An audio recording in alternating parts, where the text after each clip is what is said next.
Just bear with us. We're working on adding Lori now. Hello. Hi, how are you? Good. How are you? It's always so good to see you.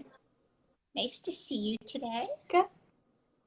You too. It's always so nice to see your decor. I feel like is, I don't know, beachside or spa aesthetic or something. I don't know. It feels always a little bit calming to me, even just in the small screen in the background. I think I need to get like a backdrop. Like I see. I love Serena Chin's background. I wanna get a background like her. She has like a gorgeous background. Yeah. Jay has a really good one since she moved out of the city and kept the city behind her for her backdrop. Yeah. Well, you don't even know sometimes if they're real or they're not real. Mm-hmm. So. Yeah, they've gotten better. Well, it's so good to see you today, and thank you so much for joining us. Just really looking forward to this conversation. Thank you for inviting me. It's exciting to talk about it, and I was so excited to learn about, the GoStork marketplace because it's truly phenomenal. So thank you. Glad to be talking to you and working with you and all this other stuff. Thank you. Thank you so much for saying that. And we can't wait to get into our chat today, but I also just wanted to thank everyone for joining us now, or for those of you viewing after. And thank you for people who submitted questions in advance. For anyone who has questions but didn't get to submit them, feel free to do so in the comments today, and we'll do our best to get to them. And again, we're so honored to have you here today, Lori, as our guest. For anyone who missed my quick intro before everyone started joining in, Lori is a psychotherapist who has worked for years with intended parents and fertility patients throughout their family building journeys and beyond into parenthood. Also author of the lovely book, I Dreamed of You, the story of an egg donor baby. And we will be doing a giveaway of that sometime in the future on our Instagram, so definitely look out for that. Also the host of the podcast Life, which is an acronym for Love, Insight, Fertility, Experience. So of course, quite clever and relevant. And just overall a very persistent voice in our industry, working to normalize conversations around third-party reproduction.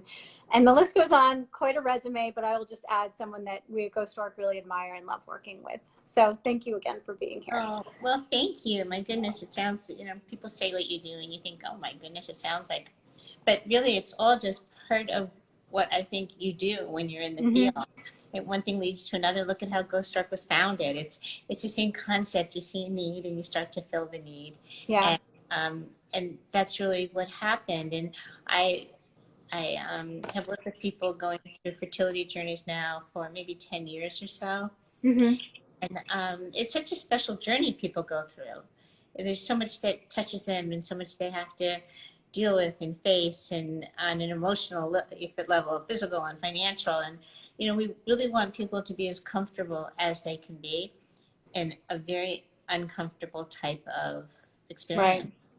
I agree. We're all in it to help people, right, in our different ways and expertise. Absolutely. And I would love to start by turning it over to you and just hear more about your background, and especially your work in fertility, kind of what inspired you to get into this and how it's evolved from there.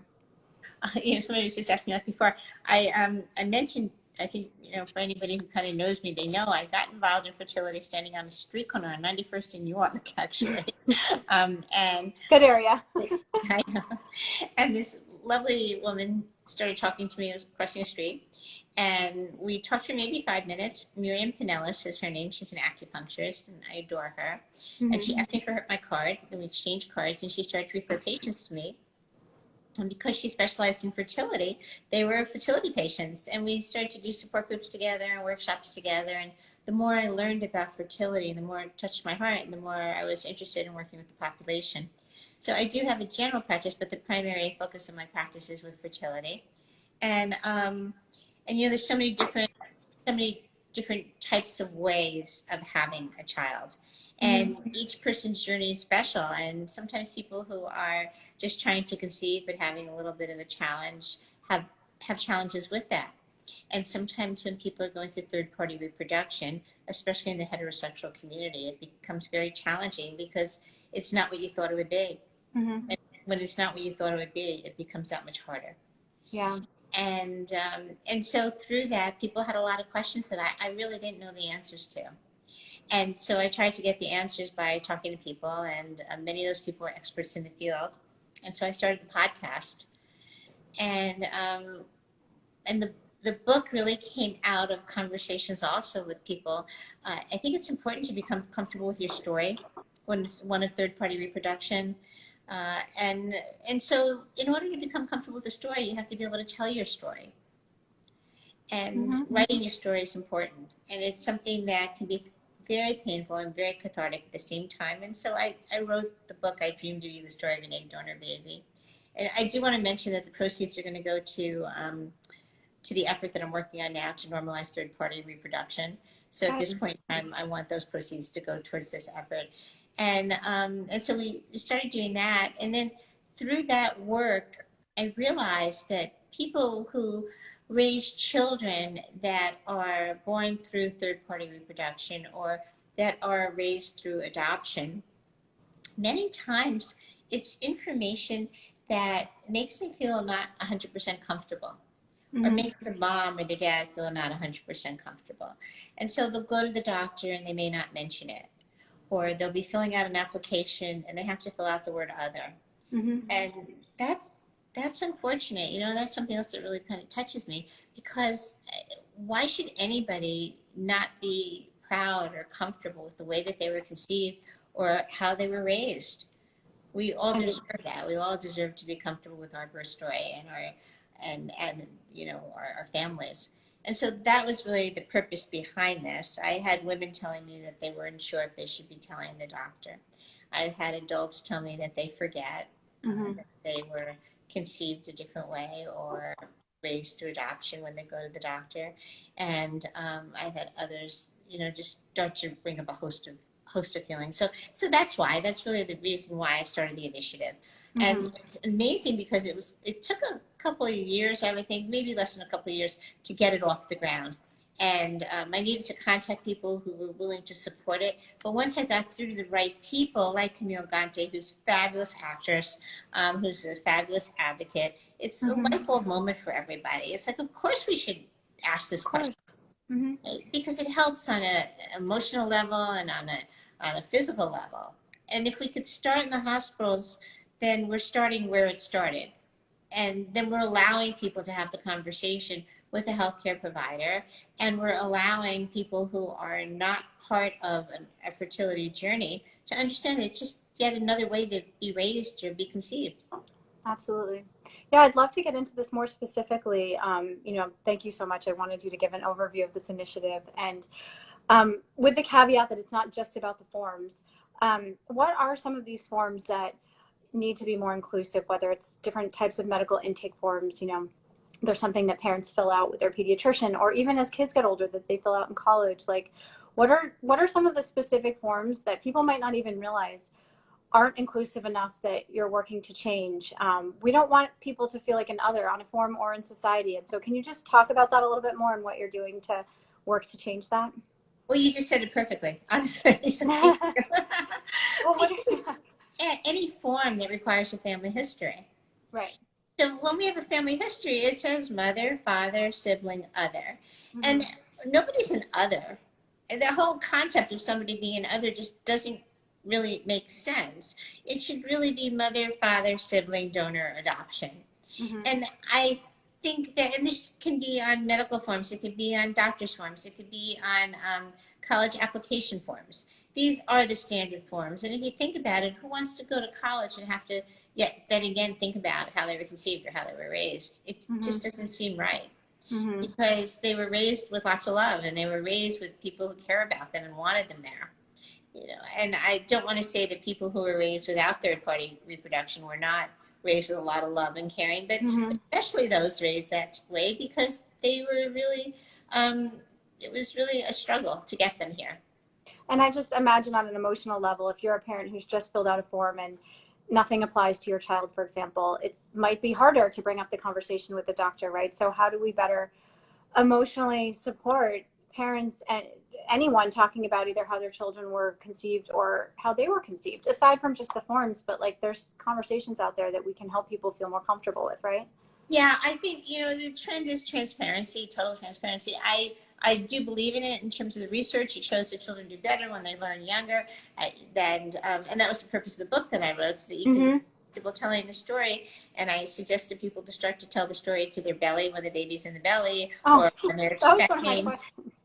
Well, because you want, if you're comfortable, then the child will be comfortable, and then if you have a partner, your partner will be comfortable. And the emotional piece is the piece that tugs at somebody's heart. So what we want to do is we want to address it. And the only way to become comfortable with it is to really look at it. And many people struggle. They don't struggle with whether or not they want a child. They struggle with how the child is conceived. And who they tell and when, right? How transparent they are about it. Well, so what can others do to help people feel more comfortable? I mean, therapists and doctors probably have some training on this, but need more. But also just friends and family, like, how do we help make those conversations feel more comfortable? I think that's a good question, but I think it's a really hard question to answer. Because a lot of it comes from the person who is the intended parent, right? They may or may not want to share the information. I almost think it's almost, I know this is a crazy way to look at it, but it's almost like a societal issue in many ways, because it's a hidden illness. Infertility is a disease. And so if you have a disease that people can't see, they're not going to talk about it. And that's why sometimes people get insensitive comments about conceiving and why haven't you had a baby, or when are you having a baby, or, all of these other things. And so if we could become comfortable being able to open up the conversation, then maybe people will become more comfortable in talking about it to their parents or to their friends or to their family. I think society is moving in the direction of being more comfortable with it, but I still think it's not there yet. And until we're there, that's going to be very hard. Some certain cultures are not open and receptive to a third party being involved in conception. And so that population may not want to share the information. And we have to be mindful and respectful of that, because everybody deserves the right to share what they want. The question then that becomes that DNA information is so readily available today that a child soon grows into a teenager and can easily do a DNA test. And so you don't really want secrets. So you have to be comfortable with the reasons why you aren't sharing the information with your child. And then you have to be comfortable with what you'll say if they find out.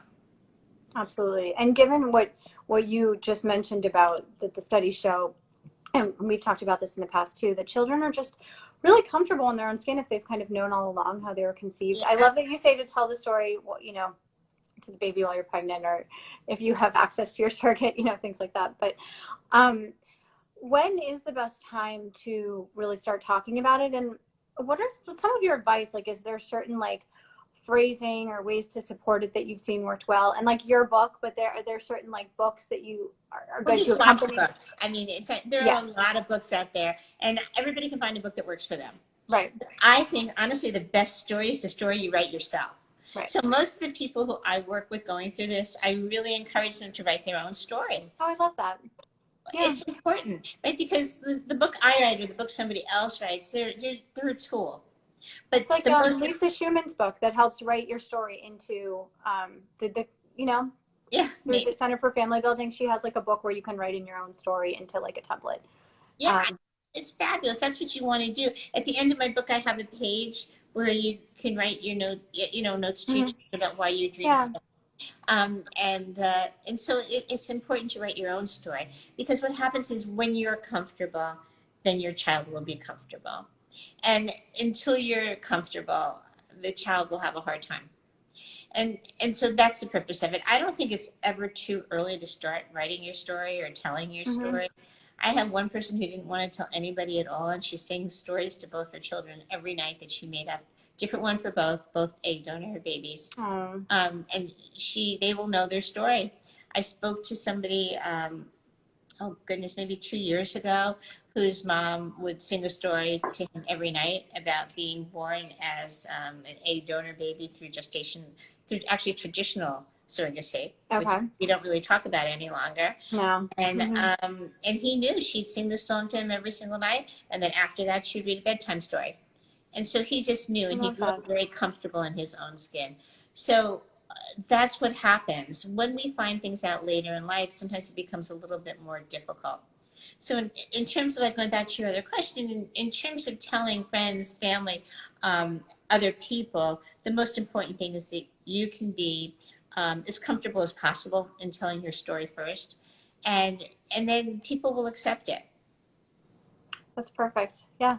Thank you for that advice. And so if anyone's interested in supporting your initiative to normalize third-party reproduction and all these conversations around it, what can they do to get involved? I think you have like a little bit of a list that people can do, from letter writing campaigns or following your lives weekly. I do, yes. So I actually just did an Instagram live a little while ago. Yeah, it's your second one today, right? I know. Thank you. Goodness, You must be tired. I hope you got to take a snack or some water or something in between. You're busy. I know. But it's an honor to be able to do this, and it's really very humbling. I have third party Thursdays. Mm-hmm. So every Thursday we do something along the lines of posting some information or an Instagram live on third-party reproduction. And this was to get the conversation going. And it's been so fabulous that we have people from an array of settings all interested in participating in this. So we've had people from, the medical community, the legal community. Hopefully you will be on in your organization. We've had advocates on, and all just talking about from their perspective why they think that this is an important initiative. We've done a webinar, and we have a petition. And the petition is on change.org. You can also get to it on my Instagram page. The goal is to present it to the AMA because we want to start the conversation. And as I said before, it seems like the easiest place to start it is in the medical field. But we're also going to tackle this from all different ends, right? So it's kind of a slow growing pace. We're starting at grassroots, so to speak. And it does take everybody's help with this. No one person. Yeah. We're here to help. Yeah, so we really appreciate anybody and everybody who wants to go sign that petition. The easiest way to get to it probably is on my Instagram live page, and it's in my bio. It's the second one, or you could go to change.org and go to normalize third-party reproduction. So that part is there. We're also putting out a letter writing campaign, and it'll have 4 letters in it. And the purpose of that is if you want to advocate to more than your immediate sphere of people, which would be your friends, your family, your doctor, although that alone is a wonderful thing to do because you never know who people are and who they connect with. But if you want to take it a step further, you want to write letters to a doctor, we have a temp letter there. We're going to be issuing this in about a week or 2. And we'll have we have a letter that we wrote to senators, although it's not necessarily a legislative issue. Fertility touches 1 in 8, which means many of our legislatures have been touched by this. And then we have one for accreditation bodies, because the accreditation bodies are the bodies that tell the hospitals what they do and don't need to have in their medical records in order to be sure that they can continue to keep the doors open. So we have one to that as well. And these letters are just to support, and then one to the AMA. And I hope that people will be able to at least participate on some level. And absolutely, if anybody had any questions or comments, just to let me know.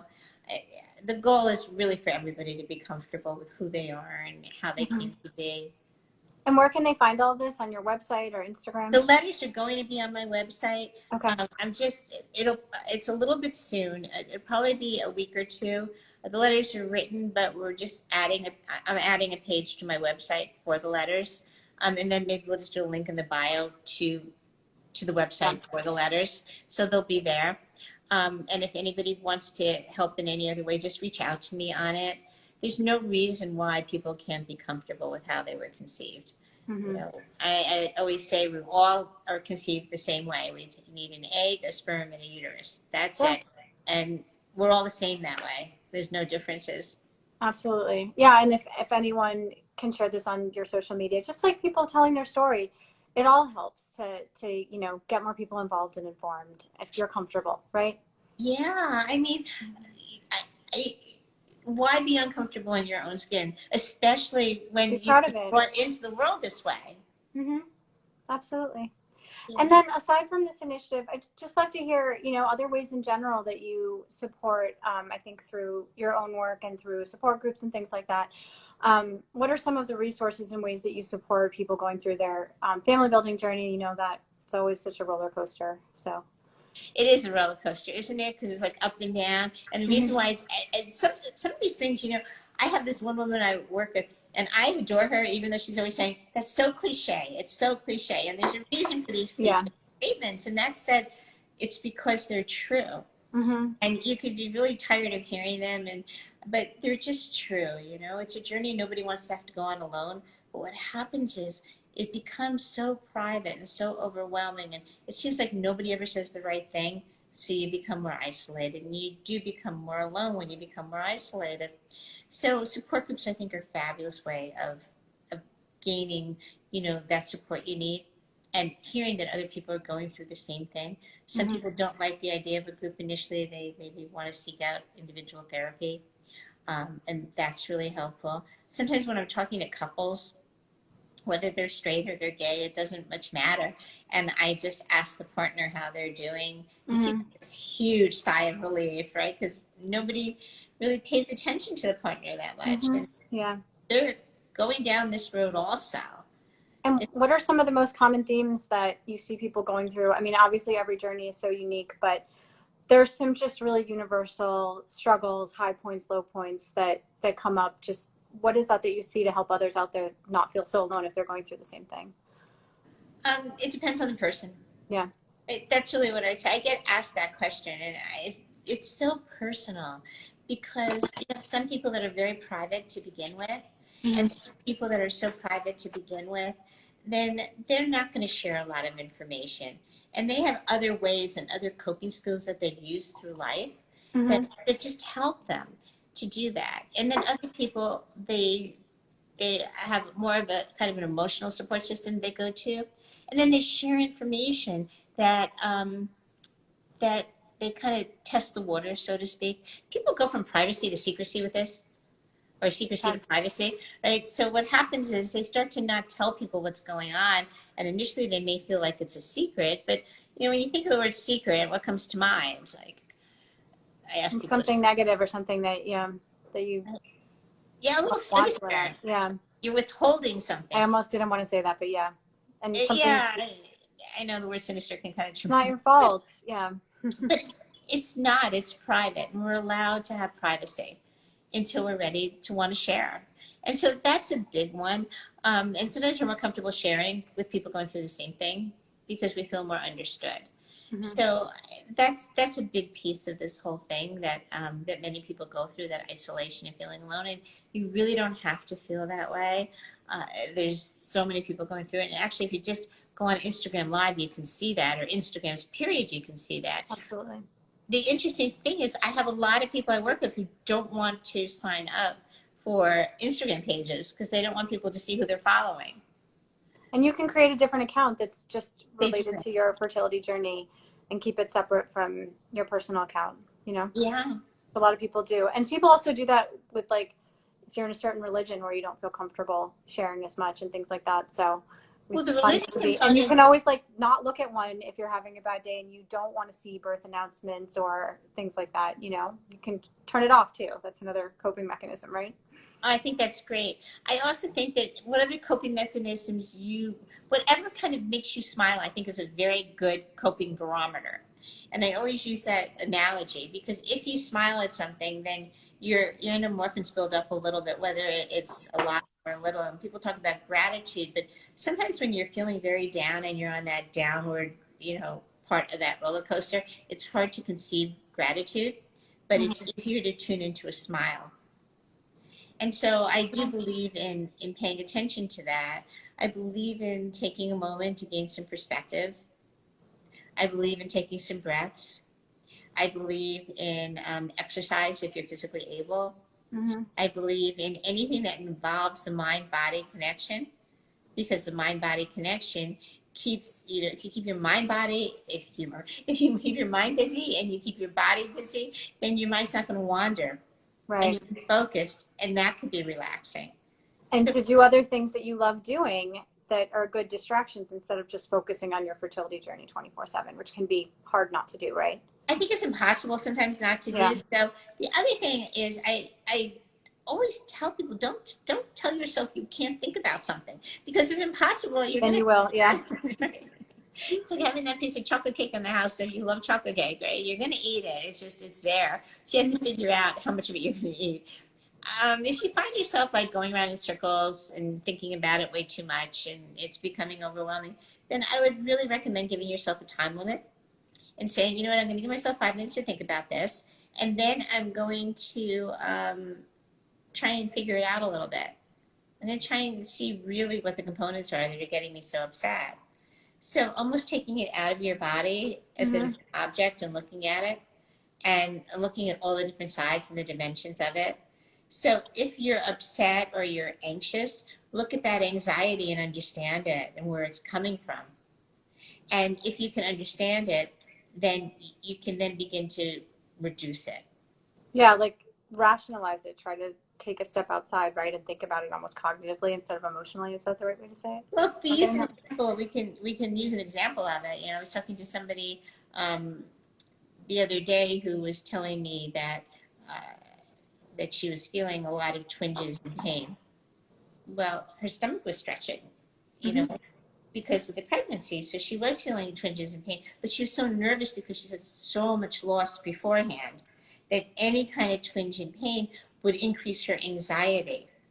So she said, you know, we talked about keeping her mind busy and doing activities, and they really help decrease that anxiety and in turn decrease the pain. But when she's not, and she gets that, it's very alarming to her. So when we talk about taking it out of her body and putting it in her hands, then I know it sounds esoteric, but it's really not. I mean, even the most, you know, cynical person can do this if we really look at it. Well, you know, if you're fortunate enough to be pregnant at the time and you're feeling twinges and pain and your belly is stretching, that would kind of make sense, wouldn't it? And so why wouldn't you feel something? It wouldn't make sense to feel nothing. And so we begin to look at it and we begin to say, well, maybe it's really a good thing to be feeling these things. And so acknowledging, you know, the anxiety and the concern around it at the same time as saying to yourself, well, maybe it's really not bad. I love that, taking it out of your body and putting it into your hands. It's just a different way of looking at it, to put in perspective and think about it as separate from you a little bit, right? Yeah, I really do love that exercise. The other exercise that a lot of people feel helpful, and I just mentioned it before, is talking to yourself. You know, we all talk to ourselves all day long, but it depends on what we're saying. So if we find that we're repeating the same thing and we keep talking and talking and saying the same thing and it's not helping, well, maybe make believe you're talking to your friend. And what would you say to your friend? And that's another coping mechanism. If they were going through it, right, what would you suggest, or how would you it's just off the ledge, right? Yeah. That's such a good exercise to force yourself to do. I think some people almost do that naturally and don't realize they're doing what almost like cognitive behavioral therapists would tell you to do, right? And then for some people it feels really foreign, so you have to practice. Yes, I'm really big on, I know a lot of therapists would cringe on this, I'm really big on not labeling any kind of therapy, you know, because I'll tell you why. Because although I respect them all and I use them all, I find that sometimes people get caught up in the type and not in the activity. And I much prefer you get caught up in the activity and the practice of it than in thinking, what am I doing? Because what we want to do is we want to integrate that behavior into your life. So that object, it is cognitive behavioral health, but it's also mindfulness. Right? It's also, you know, a meditation. It's a lot of different things. So depending on your frame of reference, that's what it could be. So I would encourage people to not worry so much about what that practice is as much as just try to do the practice if you find that it helps. And if it doesn't help, honestly, don't bother. Just doesn't work. Let's try something else. Not everything works for everybody. I think that makes so much sense. Well, thank you so much for that. And, you know, before we conclude, actually, do you have any final words of wisdom or mantra, words of advice or inspiration for someone just taking the first steps on their family building journey? Yeah, I would say just be honest with yourself about how you're feeling. You know, it's a biopsychosocial journey. It is, and it's one that nobody expects. So whether you're using a donor because you're part of the LGBT community, or whether you're, you know, just going down to you know, your first visit with an OBGYN, just know that if you're not feeling you know, like 100% settled with this, that's okay. It's fine. What you want to do is just acknowledge it. Acknowledge that this is not what you thought it was going to be, and that it's a little bit different. And if you're going through a third-party reproduction, and if you seem to need a surrogate or you need donor or anything like that, you know, look to experts who can help you with it.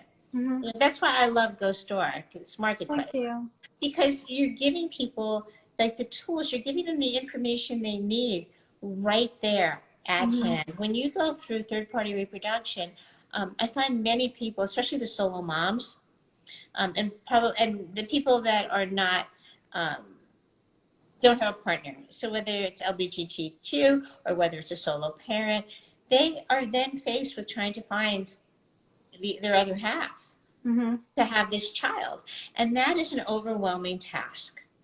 And I have many people come to me and they say, you know, they're not sure which sperm bank to call, or they're not sure which donor bank to call. And, you know, they're taking out loans and they're taking out mortgages. They're doing all different kinds of things to make this work.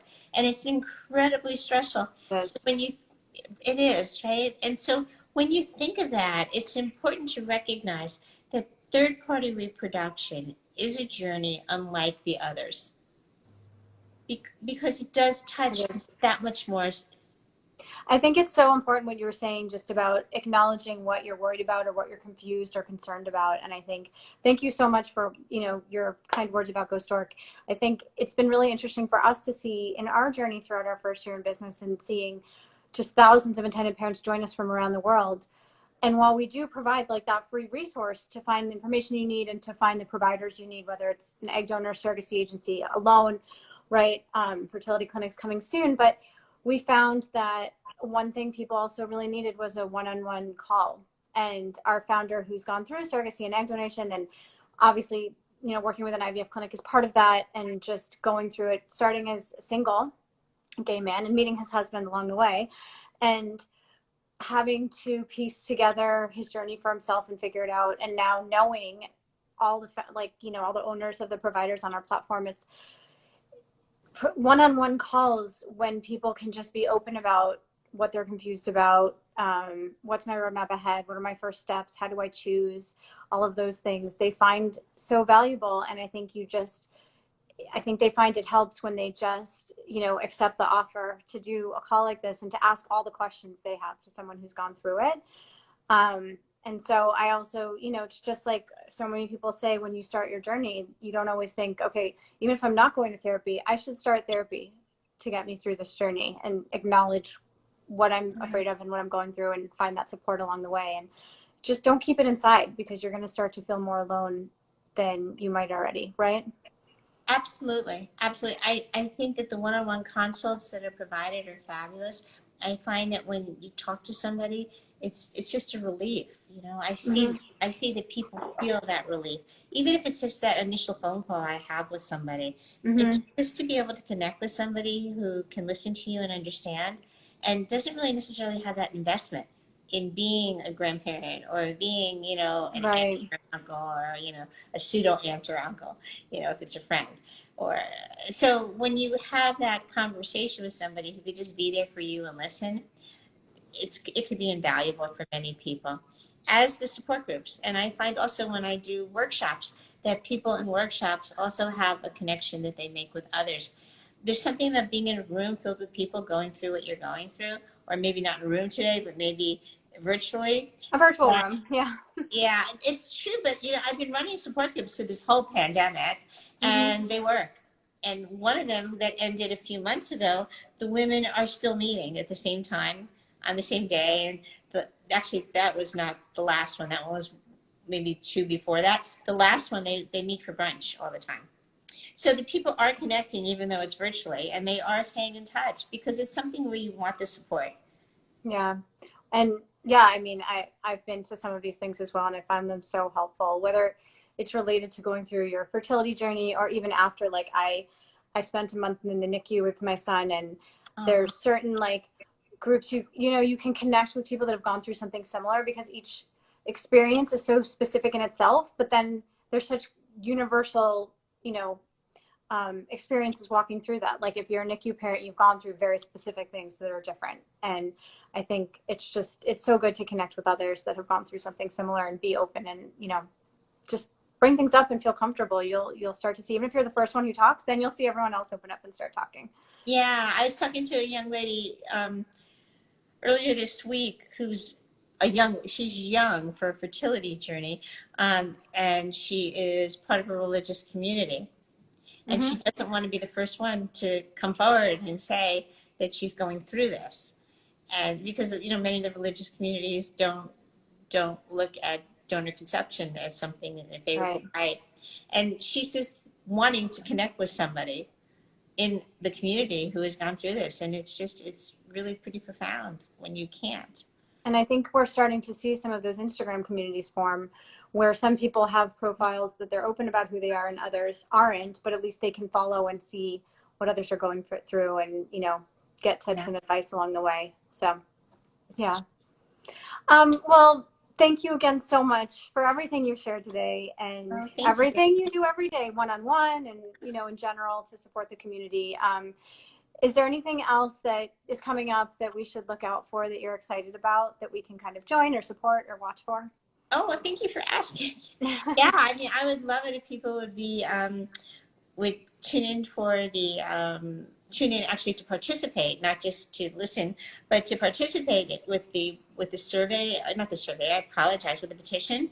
If they Mhm. want to sign it, Yeah. or the letter writing campaign, we're going to have another webinar. And if people feel empowered enough to talk to their own sphere and talk to their doctors, let's just get this going so that everybody can Yeah. feel good in their own skin, whether it's your child or yourself. No And let's reason make for, these forms more inclusive. yes, we So want people, everything to be you know, inclusive. if you just filled out a form that says other, you're less likely to feel emotionally open and ready to talk about that with the doctor you see after, right? So let's get these forms to be more accurate, you know? Yeah, well, yeah, I mean, they'll improve what happens is it improves the medical as well. So that if it's a Mhm. neurological condition or cardiac condition or certain Yeah. conditions, right, where there could be a genetic link, they'll know where to go with it. Mm-hmm. But on an emotional level, it also allows you to feel comfortable that it's something that you can easily talk about. Mm-hmm. Or maybe you forget, you know, you don't think about it. Mm-hmm. Or And you don't that's think it's also the important to credit look of, up. yeah, I mean, you're Mm-hmm. comfortable with how you were conceived. You don't think about it. Who would think about this all the time? Nobody, actually. But it's a trigger. And if it says other, it's a trigger and not in a positive way. And if it says donor or adoption, it's a trigger in a positive way. Right. Exactly. Well, we're here to help and hopefully others do as well. So we'll look out for those petitions and the letters and everything. And if anyone has questions you didn't get to ask today, feel free to DM us, either of us, if I can speak for you, Yeah, hopefully. Um, absolutely. Thank you. and, you know, and I love your suggestions. Those of you who send in questions, or if there's other topics you'd like us to explore in these lives, feel free to reach out any time. And again, thank you for joining, and thank you so much, Lori, again. Thank And you. we'll talk to you really soon. Yeah, pleasure. Yeah, hope you all have a great rest of your day. Thank you. Thank you, Bye. everybody. Bye bye. Thank you.